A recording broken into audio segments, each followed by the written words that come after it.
everybody, and welcome back to the Uncultured Cinematic Universe live. Can we say Live. live? Kinda. This is live in a sense. We are in the same space. It doesn't look Ah, like it, look but at we're my in the hand. same room.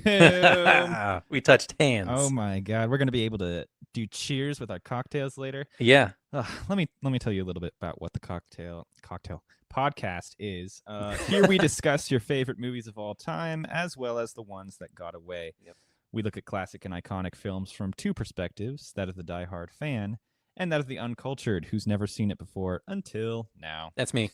We're your hosts, Joe and Justin, here to act as your guides, playing part as both the fellow enthusiast and the ignorant and uncultured. That always feels so mean when I say It does. It does. We need to change the script on this.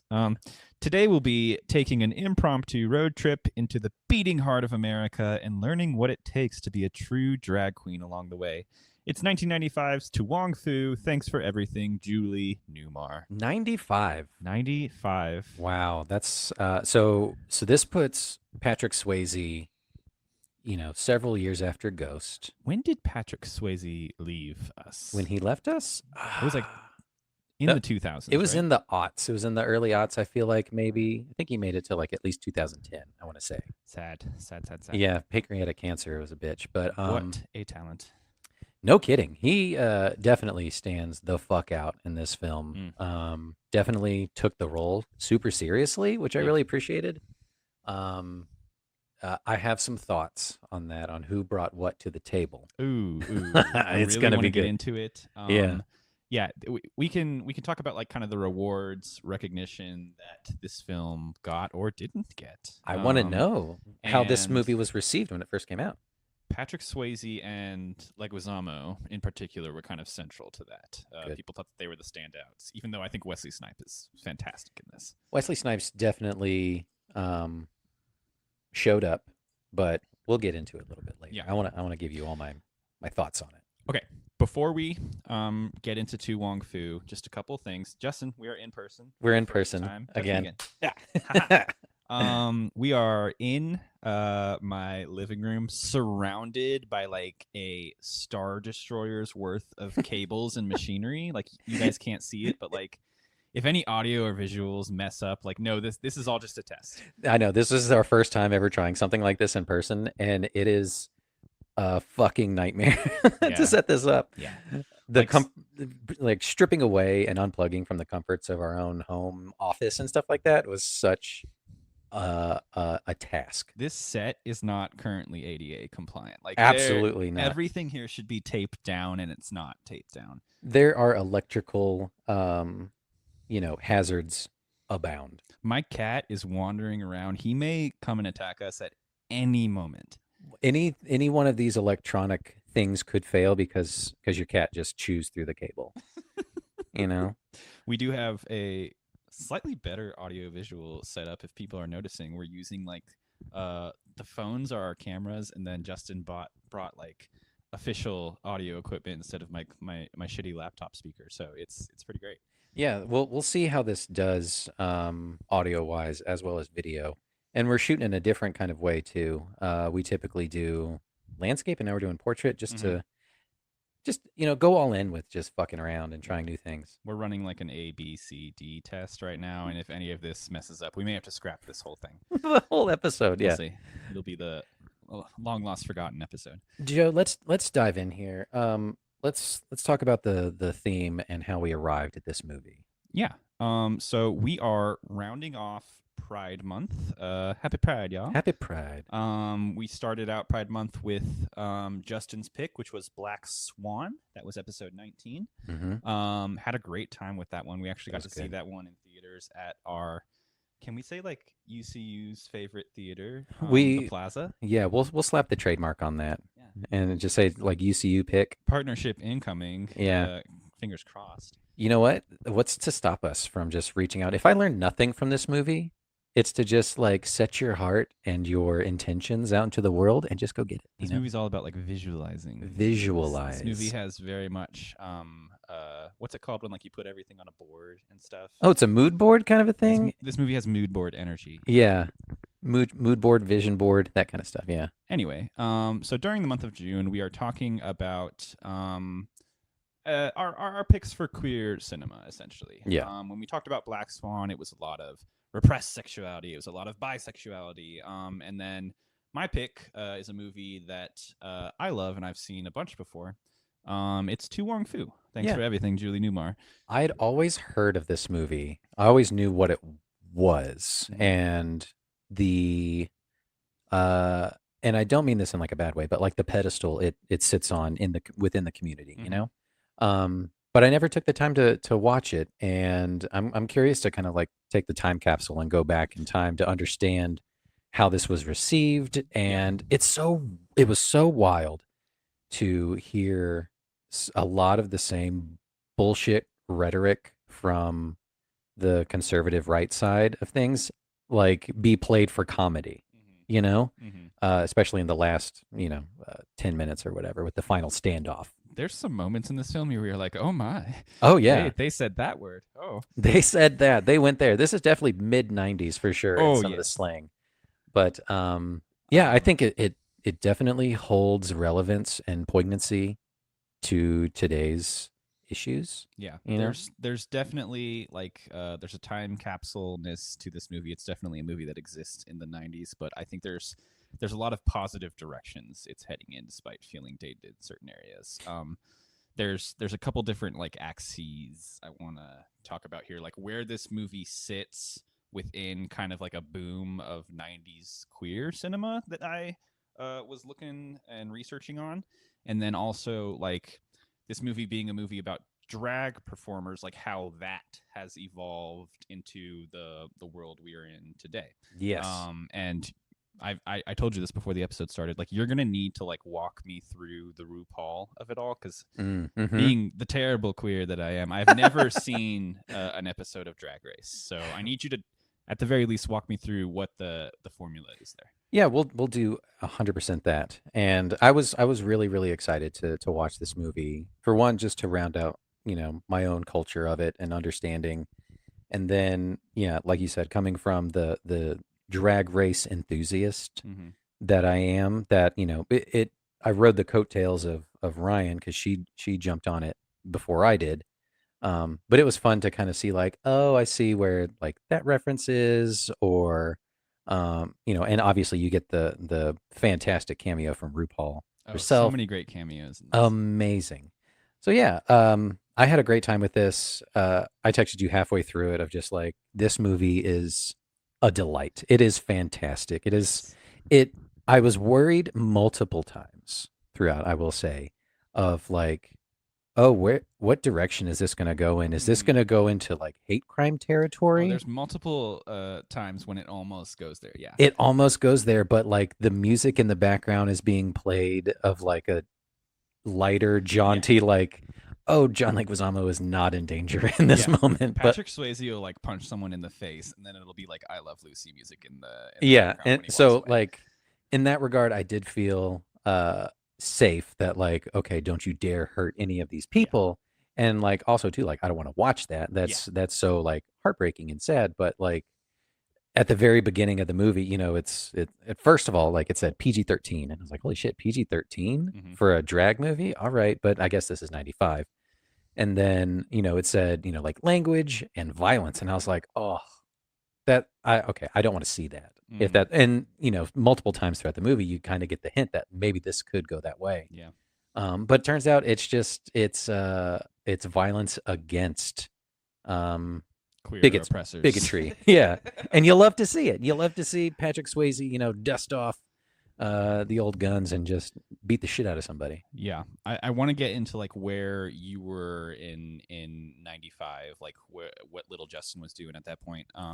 But before then, Justin, this is episode 20 20. technically. Congratulations, high five again in person. We're going to keep high fiving. This is going to be great. How are you feeling? 20 episodes in. 20 episodes deep, and I think we're finding our definitely our footing with what we like to talk about, what we want to say. Mm-hmm. And then why not episode 20? Let's just fuck around with the formula and do it in person. Oh my god, This could work. This could be big. This setup, we could take this on the road, you guys. We talked about that. Like, where could we go where there would be drag queens on a Monday? And there's I mean, we should keep it going where like we do something special on every like 20th episode. Yeah. One thing is in person. One day we'll have our first guest on episode like 140. I don't know. Yeah. We got to figure out like what a three-way microphone situation looks like. Yeah, we'll bring in a guest, or we can expand the studio and kind of see what it looks like. Maybe next time we'll do it in my studio Fill the space at home. We'll try it out. We'll just be walking around on the streets with like a boom mic. Yeah, we can do UCU on the streets. That'd be great. But yeah, let's dive into the conversation, the topic at hand. Yeah. So tell me, what did you know about this movie before going into it? Like, what was your history here? So 95, I was 8. So I was really into Power Rangers at the time. I was super into Power Rangers.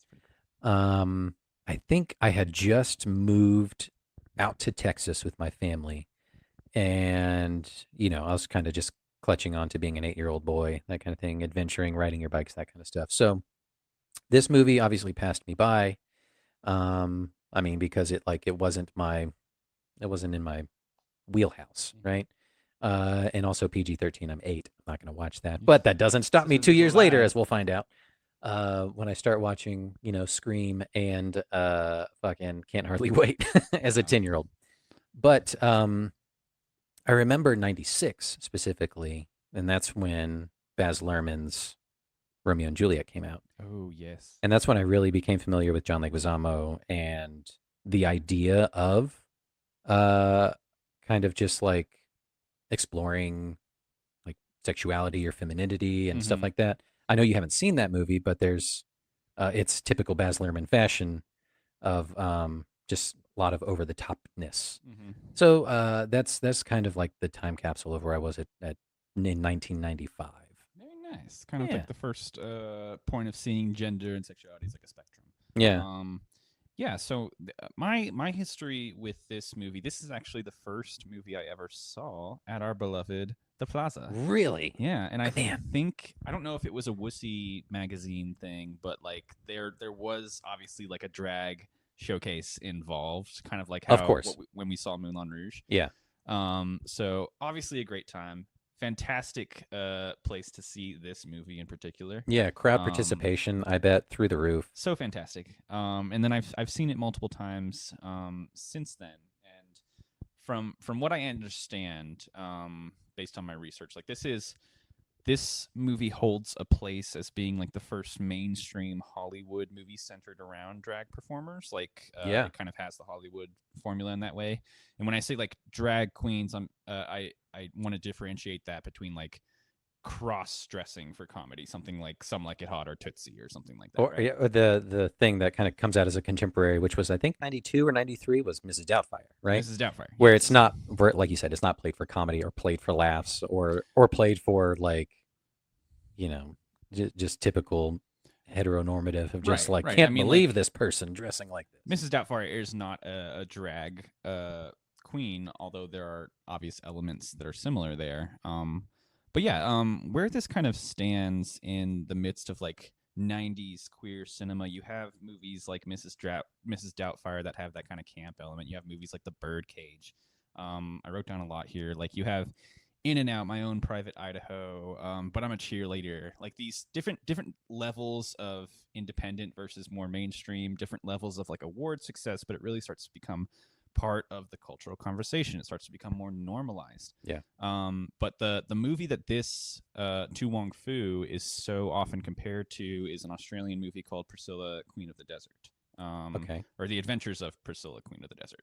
So that was a movie that came out a few years previous that has like a very similar theme. It's in Australia, and I think it's Hugo Weaving and a couple other Elrond himself, Australian actors, and it's a very similar vibe of like drag queens on a road trip, kind of encountering people along the way and like changing people's lives and perceptions, which I really appreciated. Like they played them, obviously the actors played them, but the movie wrote them out to be just people, right? As opposed to like, obviously there is the crux of the B plot of Sheriff Dullard coming after them, and there's that because he's so offended in a way by their mere existence.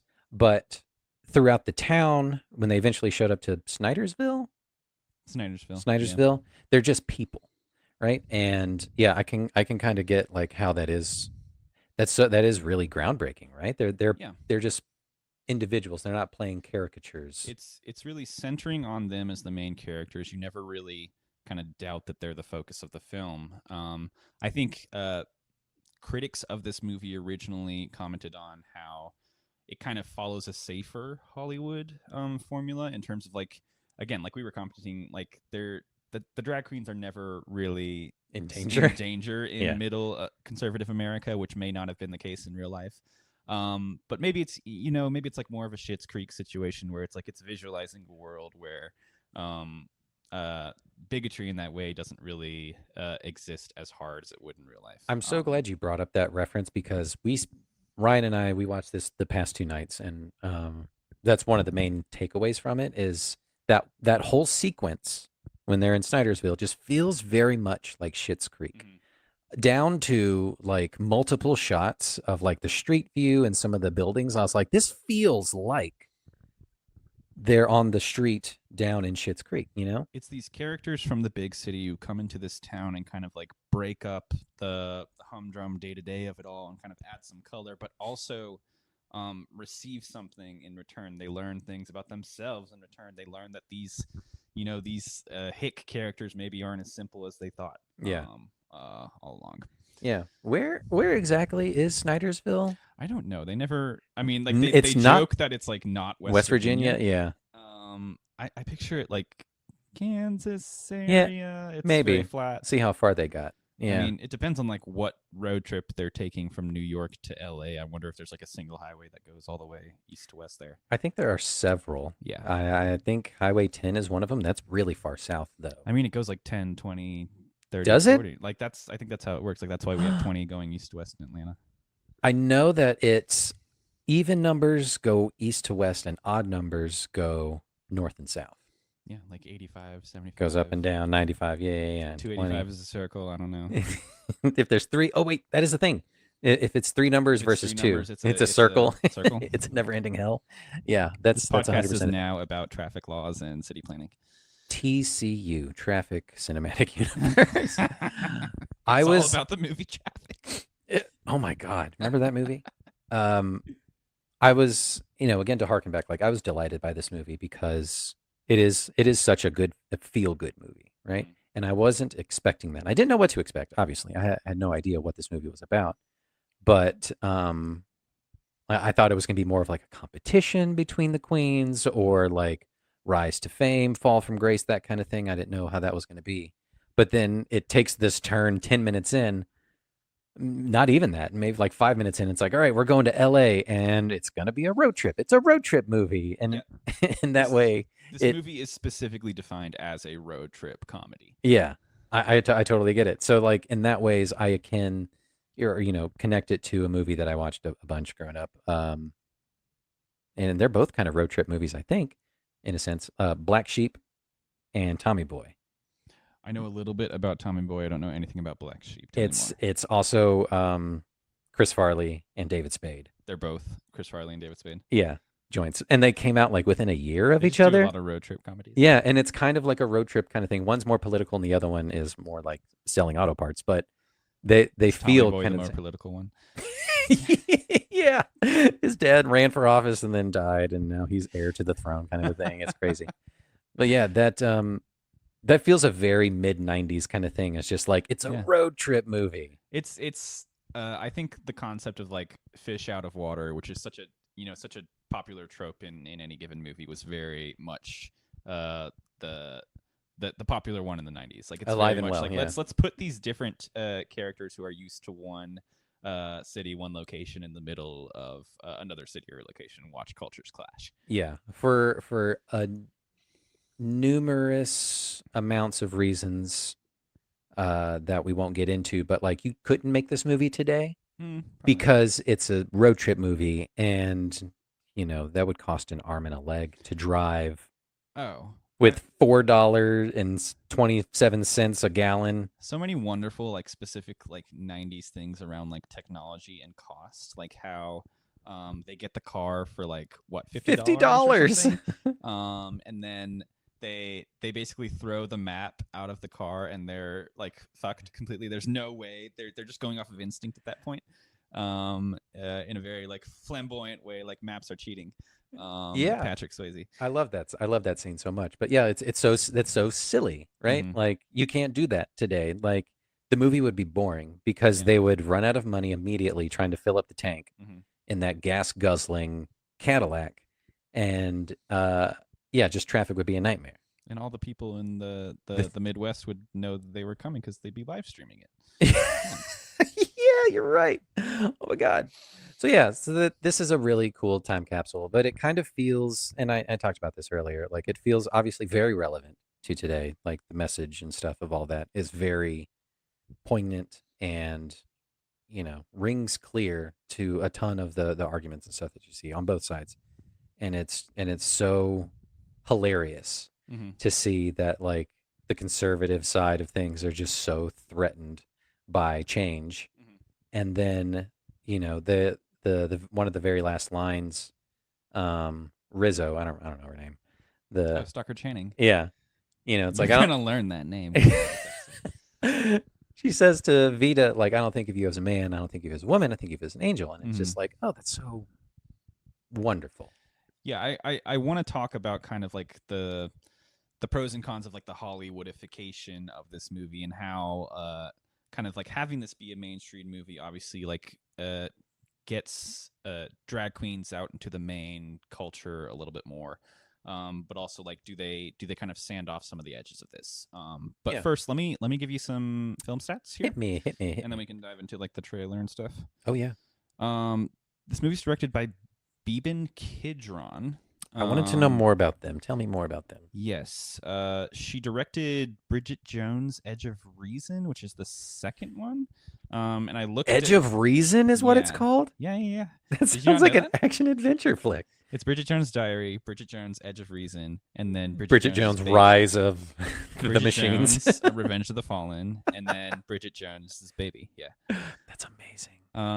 Too Fast, Too Bridget Jones. Anyway, yeah, she's known for directing that and a few other things. But she's also known for like really advocating for data privacy rights for children. I found, which is cool. Really specific. Like children like playing video games and being online and stuff, protect their data. Sure. Yeah, I'm with it. This movie stars Wesley Snipes, Patrick Swayze, John Leguizamo, Stockard Channing, a rowdy cast of character actors in middle of nowhere America, and a host of cameos, including RuPaul, Naomi Campbell for half a second, Robin Williams, and of course Julie Newmar. It was released in September of 1995. It made $47 million against a budget of $30 million. Not bad. Wow, that's expensive. Yeah. It was definitely, again, like it had that Hollywood budget behind it, and it was seen as a bit of a disappointment, at least compared to like the multiplier of a movie like Priscilla, Queen of the Desert, where that was like made for $1 million and made like 30 million or something like that. Yeah. So it's so much of this movie is like in the shadows of that other movie. Yeah. In terms of like drag queen cinema. Mm-hmm. But yeah, the cameos in this movie, at least in like the first 10 minutes, are so great. They're it's such like dynamite. Birdcage, Mrs. Doubtfire era Robin Williams, like just firing on all cylinders. He's I like a had- genie in Aladdin. I had no idea Yeah, he's not that he was credited. in it. Yeah. He's not credited? Well, at least I don't think he's in like the opening credits. I'm sure he's like in the Yeah. Yeah, I'm glad they didn't spoil that. But yeah, as soon as they get to that restaurant and he starts just strolling over, I was just delighted. Yeah, I think he had the biggest laugh of the night for us, where he says his name is like John Jacob Jingleheimer Smith. and Yeah. It's like, do people always shout, "I hate that"?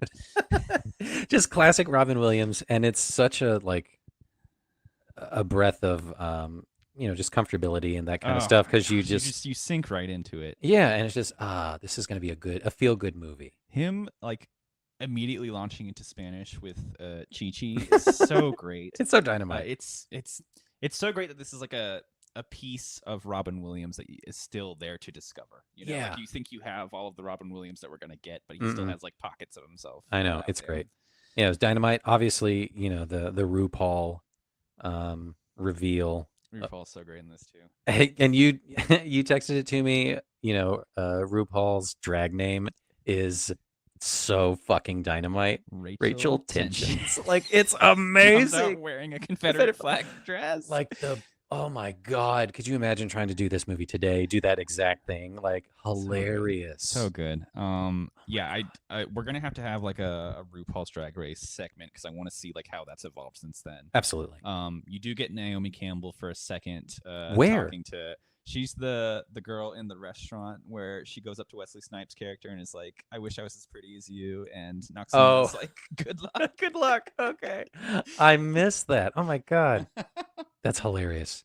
And then, yeah.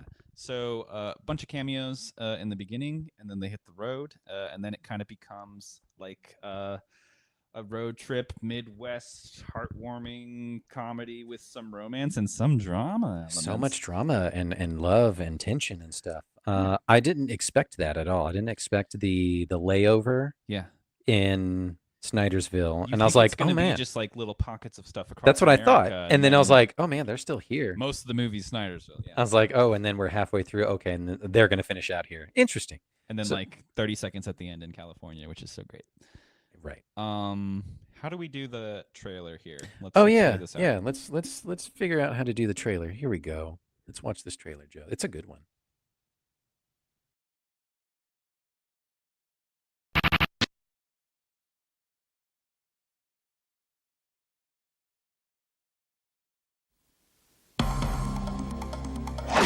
Wesley Snipes, he's been a killer and a commando. Patrick Swayze, he's been a heartthrob and a hero. But these tough guys are about to face the most physically challenging roles of their careers. Let's give it to him, girls. Meet Vita Boheme. Enchanté. Why are you crying? Maybe she just found out Menudo broke up. Miss Noxeema Jackson. Jesse's daughter. And their protege, Chichi Rodriguez. I'm the Latino Marilyn Monroe. I got more legs than a bucket of chicken. They were headed for Hollywood. Think of it as Easy Rider in dresses. On a sacred mission. Let's take this message from Miss Newmar with us across the land. Going on right here, a celebration to last throughout the year. So bring your... But along the way, they had an unexpected stop. You know what you career girls want? Careers? Daddy, some sugar. Please, no. No. No, I can't believe this. Don't quote me, but I think this one is deceased. A dead white policeman?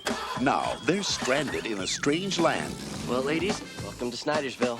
And you thought the Dust Bowl was over? This is the presidential suite. Must have been one of those bad presidents. You got beat up by a girl? And before they leave, Do you like my nails? they may turn this town from drab to utterly fabulous. Universal Pictures and Amblin Entertainment present How do I look? Like the Miami Sound Machine just exploded all over you. Wesley Snipes, Look, I'm sorry about the way the Civil War turned out. Patrick Swayze, I gather you like hitting ladies. Some ladies need to get hit. and John Leguizamo. I gotta go. I got cramps. To Wong Foo, thanks for everything, Julie Newmar.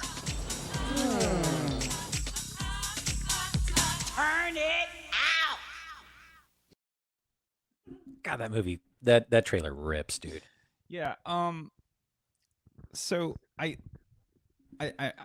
don't envy the job of the person who had to make the trailer and make sense of the title of this movie.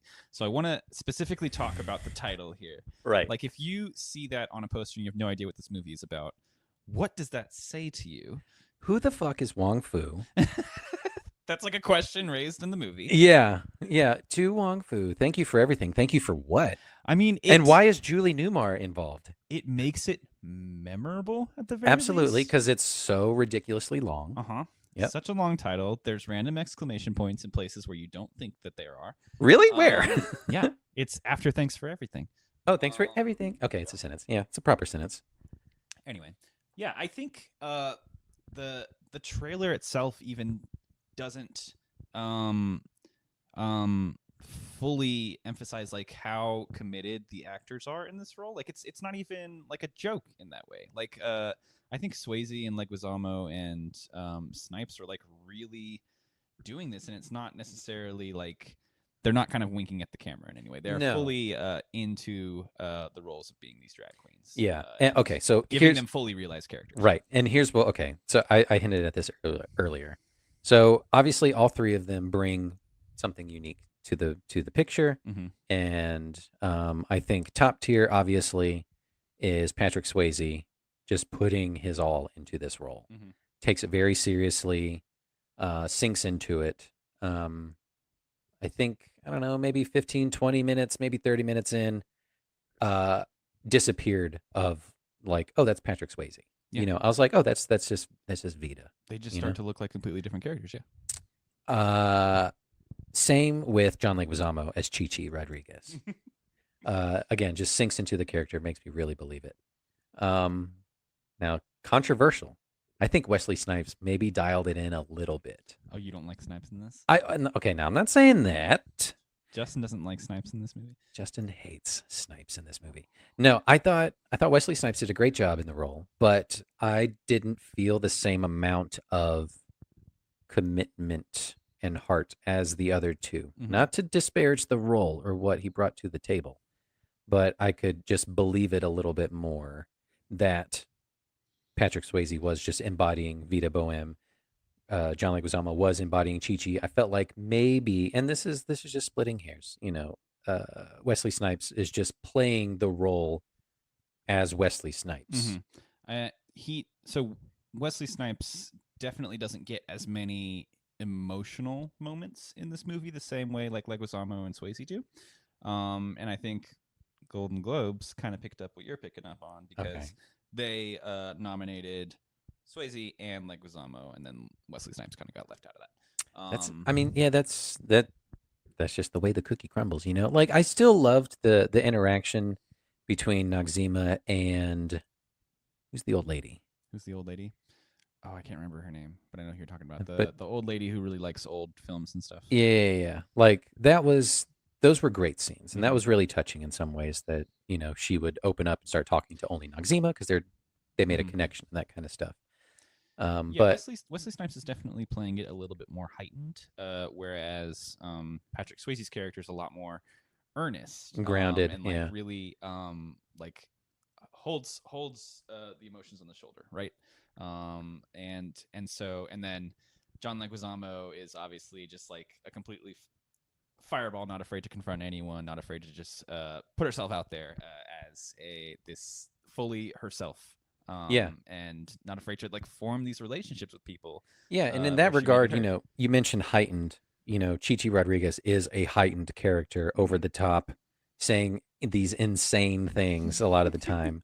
But they felt more honest, earnest, coming from that performance, from that performer, versus, I don't know, in a sense, Wesley Snipes feeling like he's just reading lines. Yeah. You know? And maybe that's attributed to writing or whatever he decided to bring to the role, that kind of thing. But I mean, it's not a bad role in any regard. Well, yeah, and I think Patrick Swayze gets the most one-on-one time with Stockard Channing's character, who's kind of the abused housewife that they come across in this town, and they make friends with her. They're staying at her bed and breakfast type situation. Yeah. Her husband's the mechanic that's working on their car. He sucks. And they kind of show her that there's more to life, and there's life worth sticking up for in this way. Yep. It was great. That was definitely the heart of the movie, right? Mhm. And that was the message, you know, like I already said, you know, fully encapsulated by the ending line of, you know, I think of you as an angel, which, you know, obviously by the end of that movie, you're misty-eyed and that kind of stuff, and it feels really good. Yeah. But yeah, that's the central part. You mentioned going into this movie that you thought it might be more about like the competition of it all, and you can really easily see a different movie where Vita Boheme and Noxzema Jackson are like competing Rivals, drag queens, like wanting to go for the crown, but they are so like best friends, supportive of each other the entire way. It never even like the idea of like being the best drag queen in America never even comes up. They're both equally kind of shitting on Leguizamo a little bit and kind of teaching her how to be Yeah. the proper drag queen, teaching Yeah. her about what it means to be a drag queen as opposed to A boy in a dressing dress. Yeah. up in a dress, right? And so like they have this energy, they have this kind of like rapport between them where you can tell there's such a history there. Yeah. Yeah. Even though again, like you get into kind of like the Hollywood of it all, the story has to focus a little bit more on Swayze as, you know, the white male star a little bit, and it's maybe I don't know how unrealistic it is that like he's the one who taught Noxzema how to be a drag queen. I don't know if that would be the case in real life. Yeah. But yeah, I that was one of the things that stuck with me watching this movie is like the relationships between them, between all three of them, are kind of the core of the movie. It's very and familial in a Yeah. way.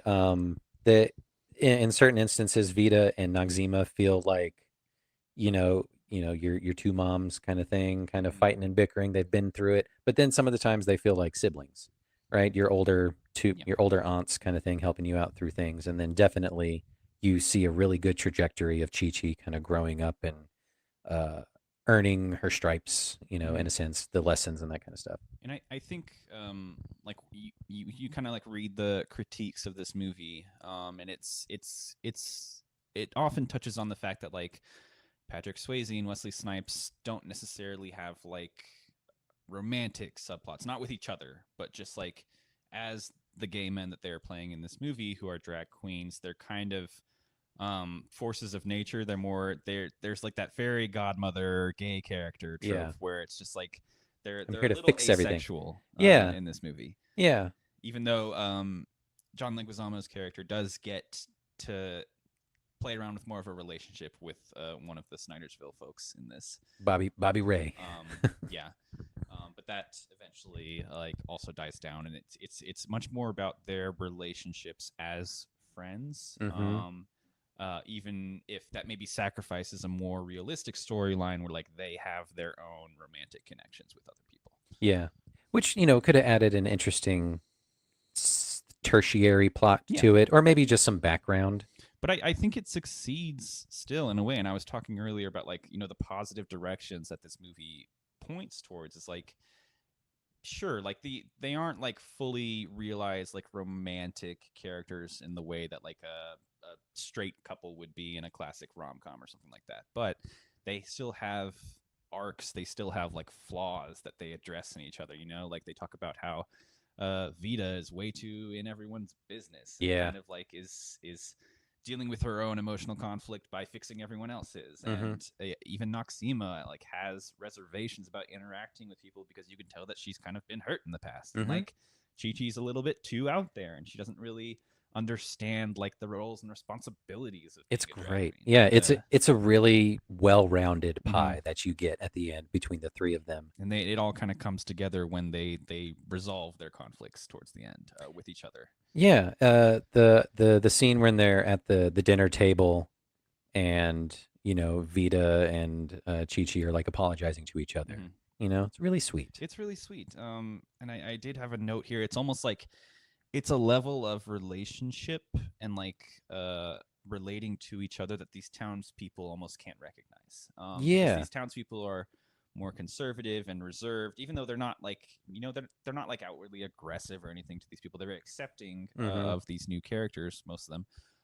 But like the way that these drag queens kind of relate to each other is just on a different level, on a different spectrum. Yeah. Almost like they can easily forgive, they can easily have these very high emotions and then go into like loving each other, Mhm. just because like they're more used to that like fluid way of interacting. Yeah, it is really refreshing and really eye-opening, for 1995 for this story to be told. And yeah, I wish I could take a trip back to kind of understand, Mhm. how this landed. Yeah.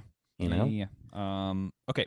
Before we get into additional thoughts here, let me try and time you for a Ah, 1 shit. minute plot description without my phone. Hang on. Okay. I'm eagerly awaiting. You can do it. Do it on my iPad. Joe's got an iPad, folks. I have an iPad. and it is impressive. It's huge. It's so Okay. ridiculous. Okay. Are you ready to give a 1-minute plot description of To Wong Foo? Thanks for everything, Julie Newmar. Yes. Okay. Your time starts now. The film centers around 3 enigmatic drag queens: Vita Boheme, Noxzema Jackson, Chi-Chi Rodriguez. Chi-Chi is an up-and-coming star. Vita and Noxzema are more mature, been around the block, professional career ladies. They are competing for like Miss New York, I think, and they tie. But their prize is you get to go out to LA, I think, for Miss America drag queen.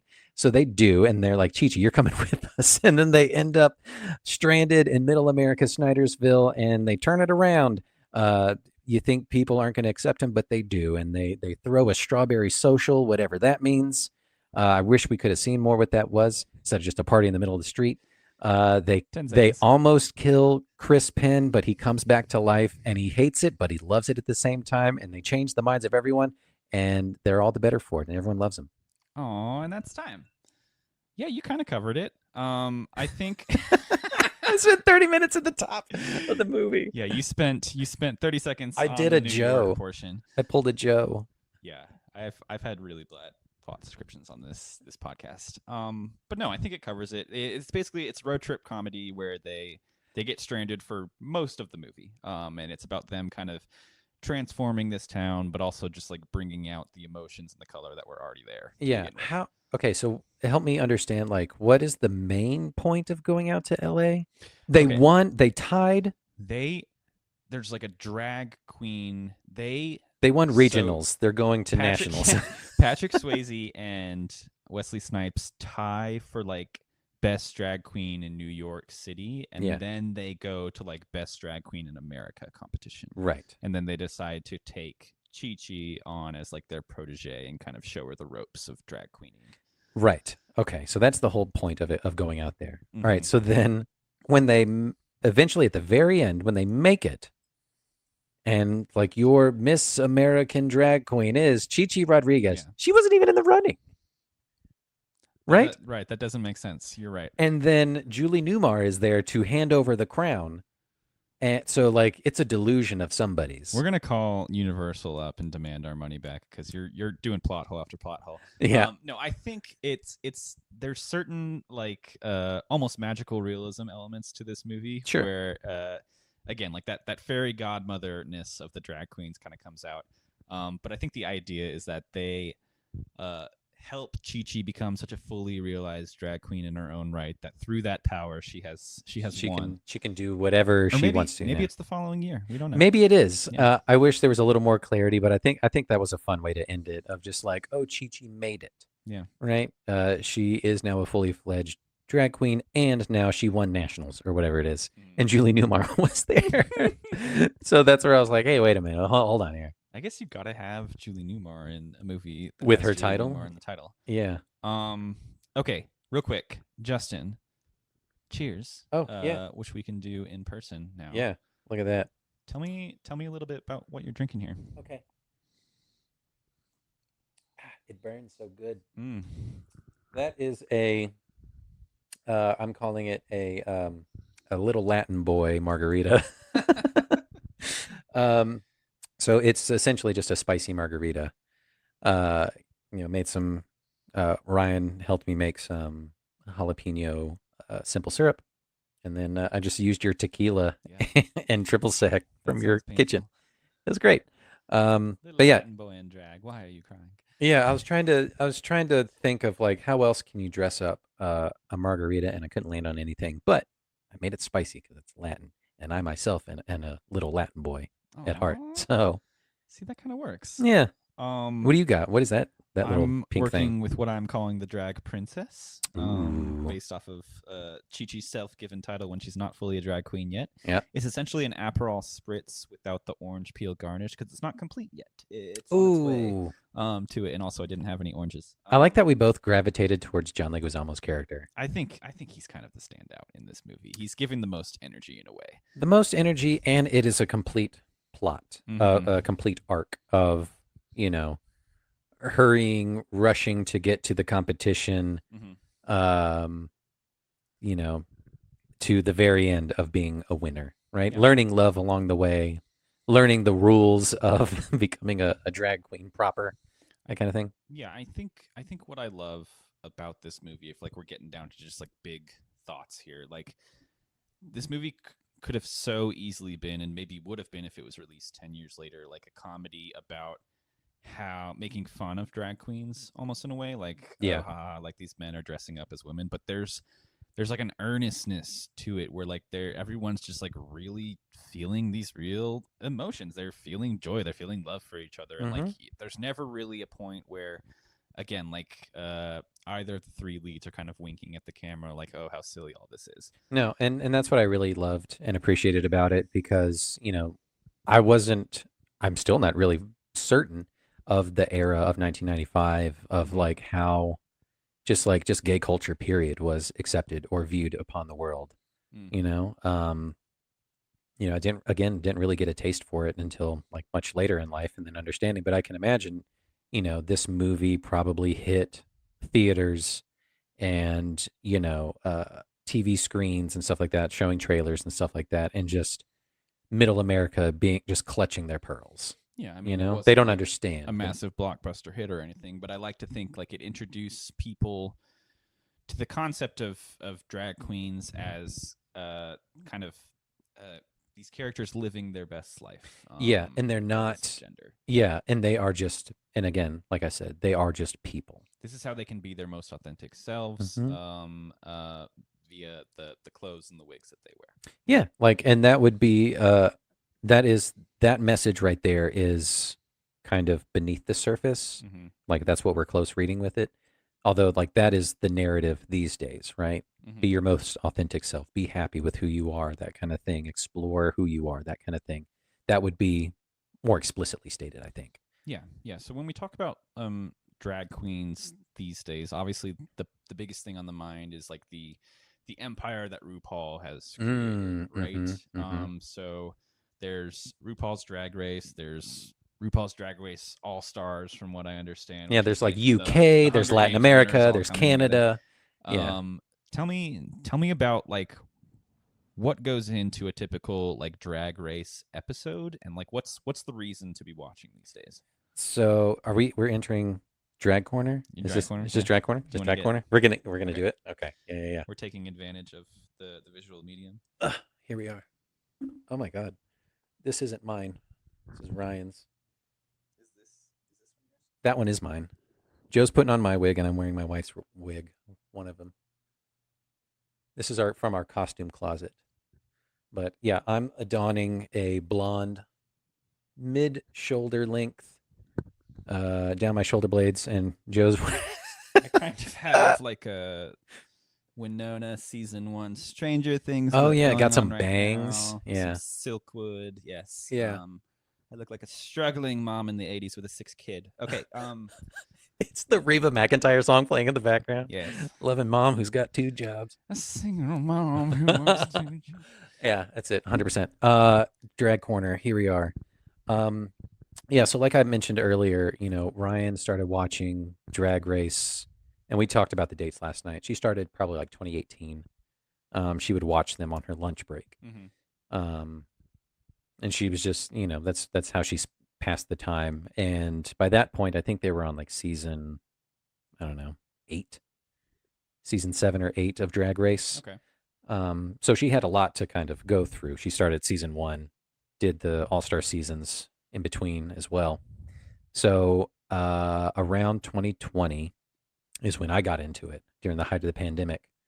Probably late 2020, early 2021, when season 11 came out, I think. That was the first season that I watched from beginning to end. Okay. So it was a pandemic watch for you. It was a pandemic watch for me, and then now, like, there's still ample stuff that I need to go back. I haven't watched all of season 10 or the preceding seasons before that, but I've seen most of the All-Star seasons, I think 4, 5, 6, and 7 I've seen. But, okay, so a typical season of Drag Race, RuPaul's Drag Race, trademark, registered trademark, centers around anywhere between like 12 to 14 drag queens from across America. Okay. A lot of them are typically from like New York or LA or things like that, but there you get a good mix of people from around the country. Some people from Atlanta, some locals, and things like that show up. So there's a group of girls there that show up, and it's kind of like Top Model in a sense. Have you watched Top Model? I mean, I understand the concept. Like one person gets voted off every week, and they're kind of like it shows the behind the scenes of like how they do their stuff, and then they do their stuff. 100%. Yeah. So each episode, there's like a different kind of like challenge or something that takes place, right? Some of them are acting challenges, where they'll kind of like group up and do like scenes from like a fake movie or something like that, or a drama TV show or something. And they're always really something about RuPaul. RuPaul really loves a pun. Girl loves a pun. So one of the seasons they did Gay's Anatomy, and they were all doctors, and it was hilarious. And they do like improv challenges where it's like live acting, that kind of stuff, and they're playing off of each other, trying to be funny, that kind of thing. Yeah. Or there's like a girl group challenge that they'll do every so often where they like have to sing a song. They write lyrics and they record a song and they have to dance and do all the thing. Sometimes there's a talent show. It's a mixed bag of things like that.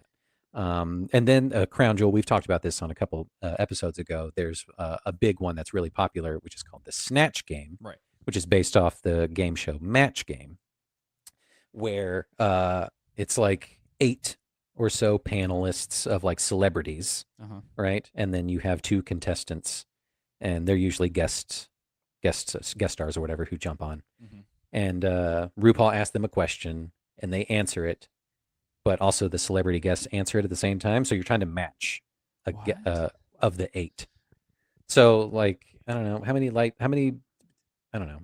I thought RuPaul's Drag Race was truly just every episode like you do a snatch game and then you do a lip sync and like that's it. No. Okay. So each episode centers around a thing, a competition, that kind of stuff, right? And then there's in between. They're in the workroom, as it's called, the WERK, the workroom, and that's where they're beating up their faces, they're doing things, they're getting ready, or they're making heads and all the talking heads, or the drama. That's where the drama comes in, and then they go and perform and do the thing, and then they're all judged, right? RuPaul and like her, panel of either guest judges or like Carson Kressley is on there a lot, Michelle Visage. Ross Matthews and a bunch of other people show up every so often. Every episode, there's like a celebrity guest or something like that who's a judge. So they judge all of them, and there's usually like a winner, and that person will usually take home like a cash prize or something like that. And then on a typical Drag Race season, there's the 2 bottom queens, and they have to lip sync against each other. They have to lip sync for their life.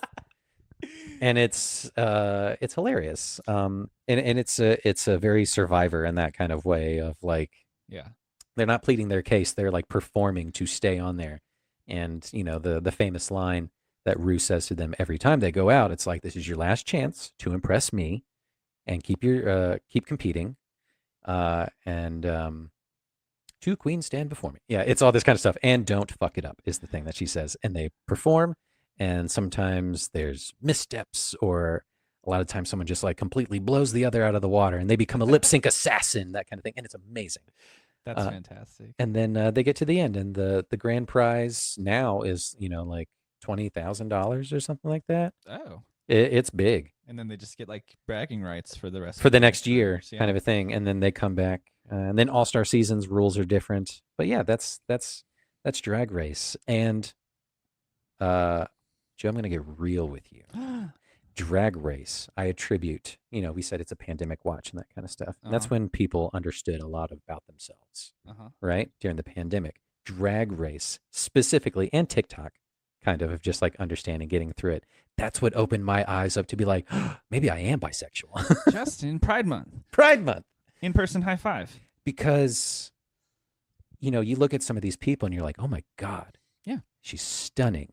And then they're out of drag and you're like, that's still a stunning person. Yeah. Oh my God. It's what Wong Foo is all about. It's like helping people find the strength and emotion and the power and the feelings that are already there. Yeah.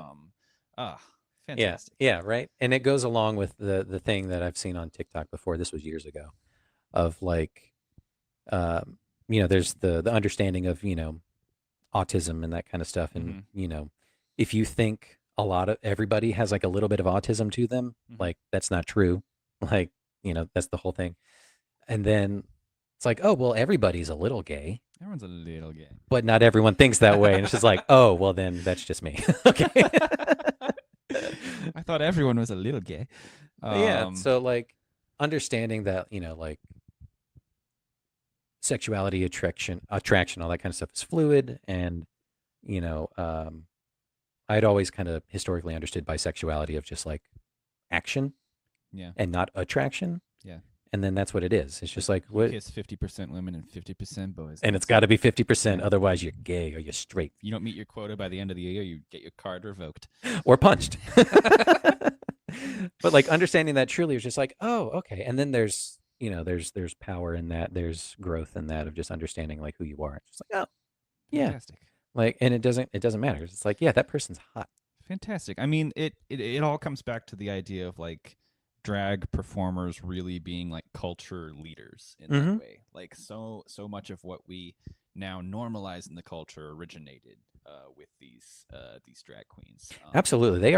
They are tough pioneers. They shattered ceilings. They broke through thick walls and stuff like that to, to do a lot. And, the community at large and humanity, attribulates and should to drag queens and, everyone else. Mhm. They are true pioneers of moving the world forward. It's using the tools you have to be your truest self. Absolutely. Side note, I love how maybe this is just because of like RuPaul's Drag Race, but like I love how much lip syncing has become associated with drag these days. Because like you don't necessarily have to be a singer in your own right. I don't even know if a lot of these queens can sing, but like it is so much purely about just the performance of it all, right? Yeah. It's so much about like the visual presentation and how much energy and how much emotion you can put into your performance. And that kind of like is shown in a different way in this movie, where it's kind of interesting how they portray these drag queens into Wong Foo, but they're never really out of their drag queen personas in a way. Right. It Yeah. kind of shows flashes of that. Like Mhm. it shows Patrick Swayze and Wesley Snipes getting ready in the beginning of the movie. Mhm. It shows like some wigs getting snatched a little bit, but like they sleep in their wigs for all we know. It's kind of it's I don't know if it's like a misunderstanding, or maybe this is kind of like an easier way to again fit into that Hollywood Sure. formula where Yeah. it's like these drag characters are existing in drag the whole time. Maybe like that wouldn't be the case in real life. Yeah, yeah. You get a good feel for that in this movie, and we'll definitely go back and we'll circle around. We'll watch a full season of Drag Race to Oh my fully God. understand that, because some of them that I've seen, they bring up that like, yes, this is my persona. I am, when I put on the makeup and the outfit and the wig and that kind of stuff, I embody this person and I become that person. And outside of it, I'm trying to learn how to bridge that gap, how to bring that energy into my personal life, that kind of thing. And it's the whole thing of living your authentic self, Mm-hmm. the power in, being free in when you can fully express yourself. RuPaul talks about that all the time. Mm-hmm. Like you're not afraid anymore. So how do you knock down that wall between like I'm just this person in this setting versus like that is just who I live by. It's an interesting phrase that comes up a few different times in the movies. What do they call them? Like they don't call them working girls. It's like what Career girls. Career girls. Yeah. Yeah. So they kind of introduce themselves as like three career girls in this small town, and then the Bobby Lee character, the younger teenage girl, asks like, "Oh, I want to be a career girl when I grow up. How do you do that?" And it's interesting to think like in that time, like it doesn't matter that they're actual like girls in like a biological sense. It's the energy that they're bringing. It's that Correct. level of independence and freedom and like an emotional expression. Like they are they're career girls. Like Yeah. this is they proudly wear their femininity, and that's kind of like their whole world here. Yeah, and the whole thing that like femininity isn't weaker Mm-hmm. than masculine energy. In Mhm. fact, it's more powerful in a lot of regards, Mhm. if not all of them. And yeah, that's where Vita brings the power to Carol Ann's character of just like, you don't have to take this shit anymore, that kind of thing. You're your own person. Like it's great. It's very Reba in those moments. It's very Reba. Yeah. It's very like the chicks. They killed Earl and all that. Oh, it is. I love those moments. Yeah.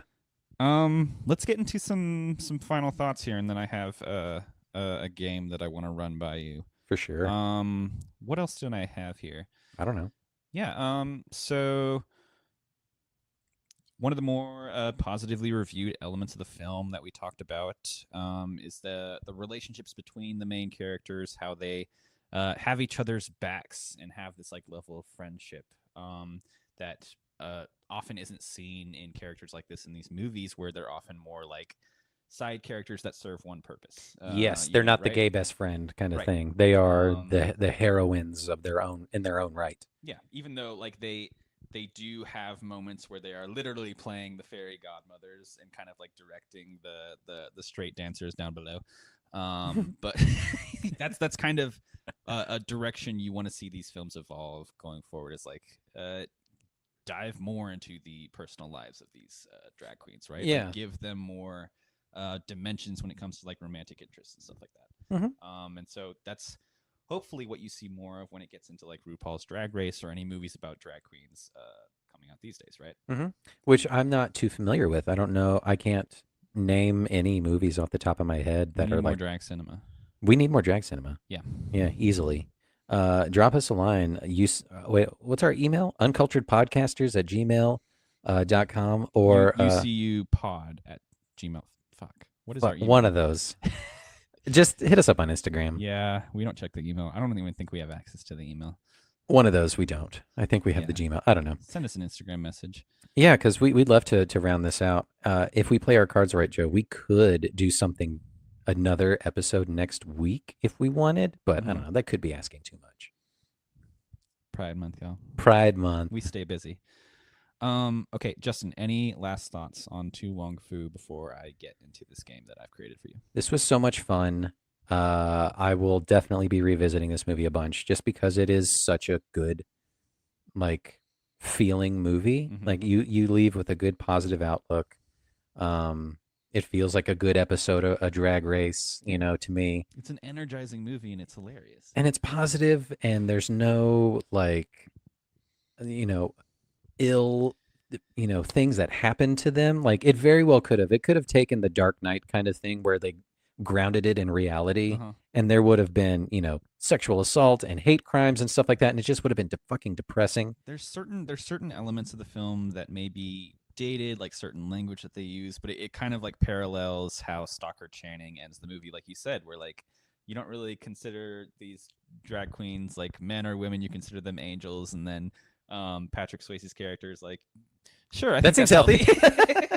That's such a good ending line. The direction that this movie is headed, just that it's a healthy direction. Yes. Like, and that's where I think this movie transcends a lot of, that kind of era, early 90s, mid 90s. And that's why I think it stands out, obviously, for just a lot of the rhetoric that we're hearing today. Like, you could re-release this movie as a brand new one today, like wipe the brains of everyone who've seen this movie, and like it's a new one, and it would still hit. This movie would still slap, because it resonates so well. Yeah. I mean, that's where you get into the Hollywood formula. Like it's following previously determined structures of how a story should work, but with these new types of characters on different spectrums. Yeah. Overall, definitely A+ because it was such a delight. It was such an unexpected journey, as it was. And I didn't expect them to stay in Snydersville half the movie, and they do, and it turns out to all be great. And they all grow for it. So great. Are you ready to play a game? I am ready to play a game. What was the text you said to me earlier? This is either I said this is going to be like the greatest or the worst game. yeah, or an affront to humanity. There's not going to be any in between. Oh man. So Joe, I had so much fun doing the video and the song for this. I told you last time I get to do a RuPaul song. Mm-hmm. So you get to live it. Here we go.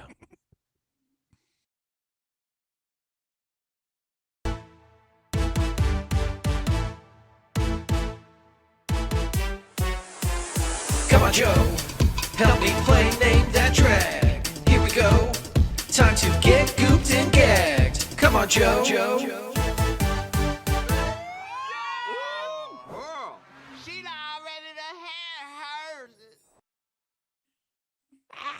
The UC Ruse, Name That Drag. Oh, that's fantastic, and I'm so sorry for what's about to happen. Okay, Justin, we're gonna play a game called Name That Drag. Great. Okay. Is this a game about dragons? No. No, Ah. I didn't go that far. Else I thought about it. So we have covered 20 movies at this point on this podcast. Yes. And one of the most notable things that I think of when I think of drag performers is these like incredibly fierce names that they're able to come up with, right? Okay. Yeah. You got to have a great drag queen name if you want to make it in this industry. Yes, you do. So I have come up with 10 drag queen names. Okay. And I want you to think back to the movies that we've covered. Okay. And I want you to tell me which movies inspired each name. Okay. And there is a right and wrong answer. Oh, I'm not even giving you multiple choice. Like Okay. I am. You're going to tell me one name. You're going to tell me a movie. One movie. Yeah. Got it. You're picking from the movies that we have covered. Got it. essentially. Okay. So going into this, I realized that this is a lot harder than I initially thought because drag queen names aren't necessarily like puns. They're more just like, how fierce can you make it? And I tended to lean a little bit more onto the pun side of things. No, like my Ryan and I's most favorite like drag names are the punniest ones that stand out. So yeah, I think it'll be fine. I just think maybe this is more of a mixture of like Bond girls with drag queens, which I feel like fits, right? Absolutely. Okay. So are you ready? I'm ready. I will give you a drag queen name. You tell me which of the movies that we have covered inspired Got that it. name. And I can provide a hint if Okay. needed. Yeah, Some yeah. of these might be weirdly hard. Sure. Okay. Number 1. Delicatessa. Delicatessa. That's such a good one. That is obviously When Harry Met Sally. Jonathan thought you weren't going to get that. He said that one's too hard. Well, he can get fucked because that. It's all downhill from here. Oh, great. He thought that was the hardest one. Amazing. Number 2, Cerulean Montgomery. Cerulean Montgomery is a damn good drag queen name. Oh my God, Joe, you have a talent for this. That is from The Devil Wears Prada. Nice. Our first episode. Yes. Number Episode 1. 3. Go back and listen to it, y'all. Are you ready? Uh-huh. Karaoke. Karaoke. These are dynamite, Joe. Shit. That is Lost in Translation. Nice. Yes. Karaoke. Number 4, Botanica Spectre. Botanica Spectre. Botanica Spectre. Okay, this is Little Shop of Horrors. Nice. Yeah. I went the plant route, and then I went the Ronnie Spector route. Okay, number 5, Gitchy Gitchy Ya Ya. That is Moulin Rouge, Joe. Fantastic. Incredible. Number 6, Uh-huh. Miss Mayflower. Miss Mayflower. Miss Mayflower. Oh my God, I'm blanking. Episode number. What episode number is this? This was kind of back in November of last year. I don't know the episode number, so it's probably like 5 or 6. Miss Mayflower. I should We have did given you like the list of all the movies. that We did a covered. Pilgrim movie? It was our Thanksgiving episode last year, in that it was like a spiritual Thanksgiving episode. It's not Oh, about that's right. It was the Thanksgiving. Mayflower thing. Yeah. Best in Show. Yes. That's right. Oh, man. Okay, you got it. I said I would give you hints. Number 7, Miss Mayhem. Miss Mayhem. Well. Okay, so it's not Labyrinth. It's got to be Muppet Treasure Island. Treasure No. Island. No. Miss Mayhem? Mm-hmm. Well, we did Muppet Mayhem, so is it Labyrinth? Oh, fuck. Yeah, I forgot we did Muppet Mayhem. No, it's not one of the Muppet movies. It's not? No. Okay, Miss Mayhem. It's one that's more like specifically about mayhem and things that cause it. Was it your movie or my movie? It was your movie. Oh. I think in like a Ooh. 80s sense. Okay. 80s mayhem. Oh my god, I can't even remember which one plays a role here. Is it Waterworld? We didn't do Waterworld. We didn't do Waterworld. We didn't do but God, Waterworld. we should. But we've both seen it. So. Oh, we should bring someone who hasn't seen it. It's a holiday themed episode that we did. Oh, was it Gremlins? Yes. Okay, number 8. Luna More. Luna More. That is Moonstruck. Hell yeah. Okay, number 9. Harvard Brown, PhD. Oh, Harvard Brown. Oh, this is The Social Network. Yes. Yeah. All right. Number 10. We'll say you have a perfect score so far. Hell yeah, I do. This one will be a hard one. Benjamina Gunn. Benjamina Gunn. Okay. Muppet Treasure Island. Nice. Amazing. Miss Piggy, original drag character.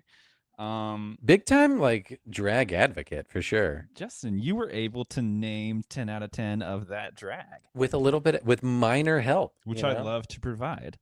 You have such a talent for naming drag queen names. I was really worried going into this. I realized like finding like a fierce drag queen persona name is hard as hell. It is. Let me see the list. What was my most favorite one? We'll post the full list on social. Oh, what was my favorite one?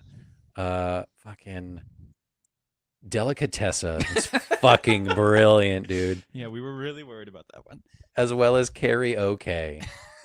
Karaoke. Oh my god. I mean, because like you said, drag queens are more known for their lip syncing. So like it's essentially karaoke, right? But you got to put on a good show too. Hilarious, Joe. Well done. Thank you so much. You get a 10 out of 10. I came up with those this morning. I finished that video earlier this morning, so we do our best work against the wall. Mm-hmm. That was To Wong Foo. That was To Wong Foo. Thanks for everything, Julie Newmar. Exclamation point, and maybe some hearts over some eyes and stuff like that. Like amazing movie, Joe. As Great always, pick. Justin. We are very happy when one of us gets like a cultural bucket filled. Yeah. And you got to check that box this time around. Yeah. Do you want to before we round this out? Do you want to talk a little bit about what our July might look like? Yeah, and do you have the list? And I kind of wish we would have solidified. What are we talking about in July? I know we'll say like these are our quasi plans for July. These are quasi plans. June's like a really long month. June is a long month. We have another week left. We could do something else. Mm-hmm. Ryan and I were spitballing with our social media manager, creative director role that she wears. Freaking sucking us dry from a monetary standpoint. I know, right?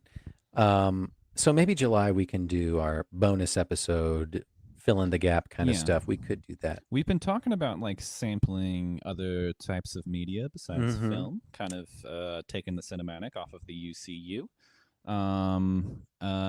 And so we may like dip into television. We may dip into music areas. Maybe of video games. Entertainment at large. Who knows? Experienced. But what we have down here, plotted out tentatively for July, is what we have our favorite movie theater going experience. And everyone has one of those, I think. It's either like the first time you ever got dragged to a theater, or it's your first like really memorable thing of like going to like a midnight premiere or something like that, right? The one that I had down is a cult classic. But I remember being so excited when that movie came out, and my friend and I, once we left, we could not stop talking about it for the weeks after. And our reactions throughout the whole movie were just insane. This was probably about the same time in 1995. I was 8 years old, going to go see this movie. the movie in particular I'm talking about is Mortal Kombat with a K. Mortal Kombat, the popularized video game from the early 90s. That'd be a fun one to talk about. I watched the recent one that came out. Oh, the one that hit like HBO Max or something? Yeah. It was okay. Yeah, it's okay. I needed it to be a little campier. I don't know. Then that's what this one is. This one is bonkers over the top. It is ridiculous. But it was one of my more favorite movie-going experiences that I can remember. Yeah. So we'll solidify what the July miniseries is. We've got some time here, but we're kind of in blockbuster season. So that's kind of the direction that we're headed. We're going to talk about big movies. We've done 20 episodes, and we've matured a lot. Have we matured? I feel like I've grown years. I'm ready to drive since Devil. Yeah, right. I can remember the conversations we had. But yeah, this was great. This was a wonderful Pride Month. Hopefully we can fill in the gap one more time before the month ends out. Little mini-sode. A little mini-sode. We'll do that. But yeah, had a hell of a time. This was great. We did it in person, Joe. High five. We'll see if this works. I really hope the audio actually ends up being I'm sure it's when fine. we hang up on this. I'm sure it's fine. If not, we'll just re-record and we'll do it again. Yeah. From the top.